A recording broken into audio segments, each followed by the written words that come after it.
જય શ્રી કૃષ્ણ મિત્રો, મારી ચેનલમાં આપનું હાર્દિક સ્વાગત છે। આજે આપણે બનાવીશું ટિંડોરાનું ભરેલું શાક। તો આ ટિંડોરા છે ને તો 12 માસ આવતા હોય છે, પણ અત્યારે ચોમાસામાં એ વધારે પડતા આવતા હોય છે અને ઘણાને આનું શાક કે સંભારો કાંઈ ભાવતું હોતું નથી અને આ ટિંડોરા છે આપણા હેલ્થ માટે બહુ સારા છે। તો અત્યારે જેઓને આ શાક ન ભાવતું હોય ને તેઓ જો આ રીતે ટિંડોરાનું ભરીને શાક બનાવશે ને તો જેવું નહીં ખાતા હોય ને એવું પણ આંગળા ચાટતા રહી જશે। તો આ શાક કઈ રીતે બને છે એ જોવા માટે વિડીયોને એન્ડ સુધી જોતા રહેજો। તો અહીંયા આપણે 250 ગ્રામ જેટલા ટિંડોરાને આ રીતે લાંબી લાંબી સ્લાઇસમાં કટ કરી લઈશું અને જો આ રીતે કૂણા હોય ને કૂણા બીવાળા એવા ટિંડોરાની આપણે પસંદગી કરવાની છે। અને 2 નાના એવા બટેટાની પણ જુઓ અહીંયા મેં મીડિયમ જાડી એવી એની પણ ચિપ્સ કરી લીધી છે। તો એને આપણે પાણીમાં થોડી વાર માટે રહેવા દઈશું એટલે કાળી નહીં પડે અને એનો જે સ્ટાર્ચ છે ને એ પણ નીકળી જશે। તો હવે આપણે એનો વઘાર કરી લઈએ। તો અહીંયા એક કડાઈમાં હું 2.5 પાવરા જેટલું તેલ મૂકીશ અને તેલ ગરમ થાય એ પછી આપણે એમાં રાઈ કરીશું। અહીંયા આપણે એ વાતનું ખાસ ધ્યાન રાખવાનું કે જ્યારે આપણે વઘાર કરતા હોઈએ ને ત્યારે ગેસની ફ્લેમ હંમેશા મીડિયમ ટુ સ્લો જ રાખવાની, જેથી કરીને વઘાર છે ને આપણો બળશે નહીં। ઘણીવાર શું થતું હોય છે કે જો વઘાર બળી જતો હોય છે ને તો પણ શાકનો ટેસ્ટ ફરી જતો હોય છે। શાક હોય કે દાળ હોય ગમે તે હોય, પણ જો એ બળે ને તો એનો ટેસ્ટ ફરી જતો હોય છે। તો અહીંયા આપણે રાઈ સતળાય પછી આપણે એમાં હિંગ, હળદર, ગરમ મસાલો અને આદુ અને મરચાંની પેસ્ટ અને લીમડો આ બધું આપણે અહીં વઘારમાં જ કરી દેવાનું છે। અને પછી જો અહીંયા આપણે આ ટિંડોરા અને બટેટા એ બંનેને આપણે સાથે જ કરી દઈશું અને હવે પછી આપણે મીડિયમ સ્લો ફ્લેમ પર જ આને આપણે કૂક થવા દેવાના છે। આપણે અહીંયા પાણી બિલકુલ વાપરવાના નથી, એક પણ ટીપું બૂંદ વગર આપણે આ શાકને કૂક કરીશું। તો આ શાકનો ટેસ્ટ એટલો બધો સરસ આવશે ને કે એ બધા તમારા વખાણ કરતા રહી જશે। તો અહીંયા આપણે સ્વાદ પ્રમાણે નમક કરી દઈશું। બીજા મસાલા છે એ આપણે પાછળથી કરીશું, જેથી કરીને એ મસાલા છે ને એ બળે નહીં। તો હવે અહીંયા આપણે જો અંદર પાણી નથી કરવાનું, પણ આપણે થાળી ઉપર થોડું એવું પાણી કરી અને મીડિયમ ટુ સ્લો ફ્લેમ ઉપર આપણે એને કૂક થવા દઈશું ને એટલે જે વરાળના ટીપા પડશે ને એનાથીને જ આપણું શાક છે ને એ કૂક થઈ જશે અને તળિયે બિલકુલ બેસશે નહીં।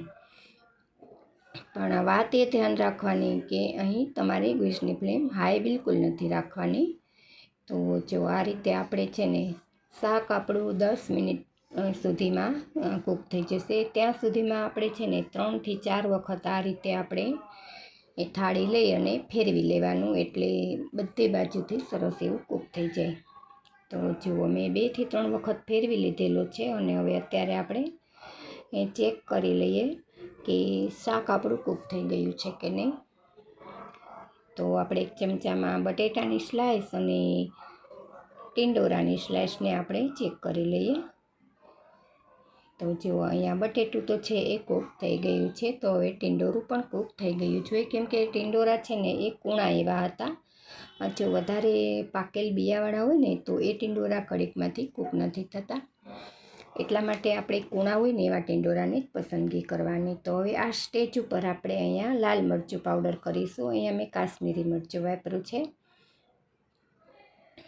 ધાણા જીરું પાવડર, અહીંયા આપણે મસાલા છે ને થોડા ચડિયાતા કરીશું। અહીંયા 2 ચમચી જેટલો શેંગદાણાનો પાવડર છે, 1 ચમચી કોપરાનું ખમણ છે અને 1 ચમચી જેટલા સફેદ તલ છે। અને અહીંયા હવે આપણે 2 ચમચી જેટલી એકદમ ઝીણી સેવ આવે છે ને એને આપણે ક્રશ કરી અને કરી દઈશું, મતલબ કે હાથેથી મસળી અને કરી દેવાની। અને 1 મોટી ચમચી જેટલો મેં સાકરનો પાવડર કર્યો છે અને અડધા લીંબુનો રસ કરીશું। જો આ રીતે તમે મસાલા શાકમાં કરશો ને તો શાકનો સ્વાદ છે ને એ બમણો થઈ જશે। જેઓને આ શાક નહીં ભાવતું હોય ને એવું પણ ખાતા થઈ જશે અને બીજી વાર ડિમાન્ડ કરશે કે ફરીવાર આ જ રીતે ટિંડોરાનું શાક બનાવજો। તો મિત્રો, મારી રેસીપીઓ તમને જો ગમતી હોય ને હજુ સુધી ચેનલને સબસ્ક્રાઈબ ન કરી હોય તો પ્લીઝ વિડીયોને લાઈક આપજો અને તમારા ગ્રુપમાં શેર કરજો, અને જો ચેનલ પર નવા છો ને તો ચેનલને સબસ્ક્રાઈબ કરી લેજો। અને આ ટિંડોરાનું શાક તમને પસંદ આવ્યું છે કે નહીં એ કમેન્ટ કરીને જરૂરથી જણાવજો। તો હવે આપણે ટિંડોરાના શાકને એક બાઉલમાં સર્વ કરીશું. જો ખાલી ટિંડોરાનું ન કરવું હોય ને તો જો આ રીતે તમે એકાદ એવું બટેટું સાથે કરશો ને તો બહુ સરસ એવું ટેસ્ટી લાગશે. હવે ઉપરથી આપણે એ ધાણાથી એને સજાવી દઈશું. તો તૈયાર થઈ ગયું છે આપણું ટિંડોરાનું ભરેલું શાક. જુઓ દેખાવ કેટલો સુંદર આવી રહ્યો છે ને, જોતાં જ મોંમાં પાણી આવી જાય છે. તો ફરી મળીએ એક આવી જ નવી રેસીપી સાથે. ત્યાં સુધી આપ સર્વને મારા જય Shri Krishna. Thanks for watching this video.